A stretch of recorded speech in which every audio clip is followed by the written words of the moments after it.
recevoir nos amis de la presse.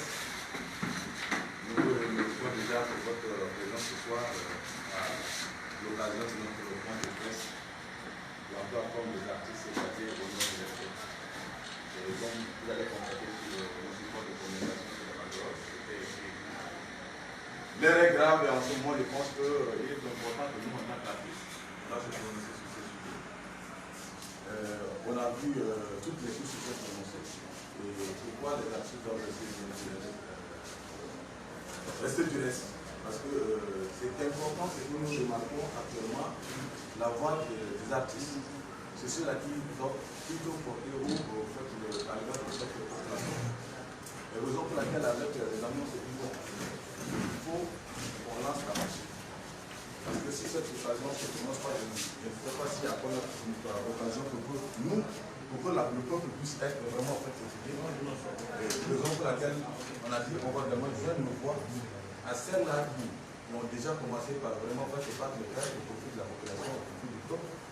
Donc, Andu a décidé de faire ce point de presse pour vraiment en fait, déjà mettre sur pied une équipe qui va vraiment en fait, être dans le combat avec toutes les couches qui sont du côté du peuple pour qu'ensemble nous puissions vraiment en fait, porter haut la voix de la population et faire place au peuple de cette façon. Donc, sans toutefois parler, ici vous avez sur le panel le comédien avant-vol, vous avez Didier Parter, comédien aussi, vous avez Danapi qui est l'esclameur, moi un des artistes musiciens. Et voilà, ils sont nombreux parmi vous. Donc moi je pense que c'est. On devait laisser en fait le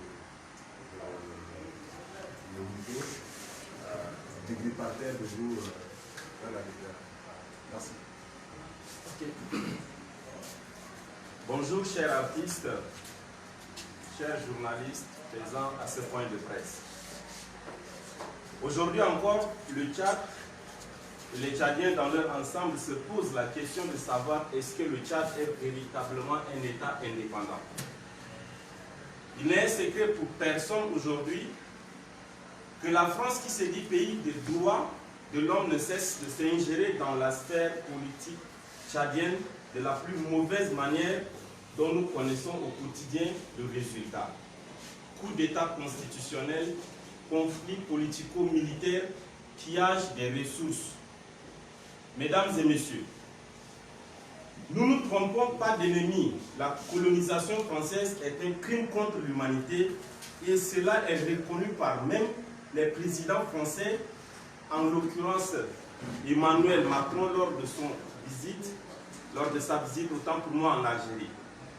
Malgré ce constat, la France continue à alimenter des tensions politico-militaires en Afrique et particulièrement au Tchad où elle sévit depuis le XVIe siècle. Tout porte à croire que la France soit-elle nostalgique de la période la plus sombre et honteuse de son histoire où elle considère les Africains comme des bêtes de somme et où elle n'a pas encore terminé sa colonisation. De toutes les manières, que la France sache que la jeunesse africaine, particulièrement la jeunesse tchadienne, dont ses ancêtres ont consenti une lourde tribut en termes d'hommes pour combattre à ses côtés contre les nazis, se sent outré et trahi. Si aujourd'hui le Tchad est classé dernier en matière de développement économique et social, cela est en grande partie imputable à la France qui se comporte comme un prédateur alors qu'elle devrait se comporter comme un partenaire. Au moment où je vous parle, notamment avec la mort brutale du président de la République, paix à son âme, au lieu d'aider les Tchadiens à aller dans un vrai dialogue inclusif et sincère, à commencer par... Excusez-moi. Au lieu d'aider les Tchadiens à aller dans un vrai dialogue inclusif et sincère, la France a commencé par rendre... Désolé, hein. Au moment où je vous parle, notamment avec la mort brutale du président de la République, paix à son âme, au lieu d'aider les Tchadiens à aller dans un vrai dialogue inclusif et sincère, à commencer par un retour à l'ordre constitutionnel. La France souffre le chaud et le froid en affichant clairement son intention de pousser les Tchadiens à s'entretuer inutilement au lieu de faire la paix. Nous ne voulons pas perdre du temps à étaler les méchancetés politiques de la France vis-à-vis de notre pays. Nous, artistes, réunis dans la plateforme au nom du respect en abrégé ANDU, soucieux de la paix et de la cohésion sociale, ne pouvons rester en marge de ce qui se passe sous nos nez depuis toute cette décennie. C'est avec amertume et sentiment de trahison que nous constatons que la coopération avec la France, sinon sa politique au Tchad, n'a apporté que la misère au peuple tchadien, le retard de développement, l'inégalité sociale, les guerres fratricides. Au vu de ces constats sus-mentionnés, nous les artistes tchadiens, membres de la plateforme au nom du respect, exigeons la non-implication de la politique française de 2 poids, 2 mesures dans la gestion des affaires tchadiennes. Nous disons non à la monarchisation du Tchad par la France. Non au pillage des ressources de notre pays, le Tchad. Le Tchad est une république indépendante, un État souverain. À cet égard, il mérite du respect.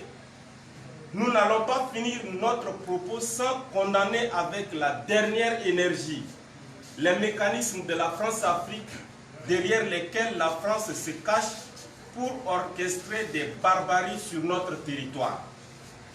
Nous osons croire que ce message parviendra aux autorités françaises qui se liguent pour détruire notre cher pays, le Tchad.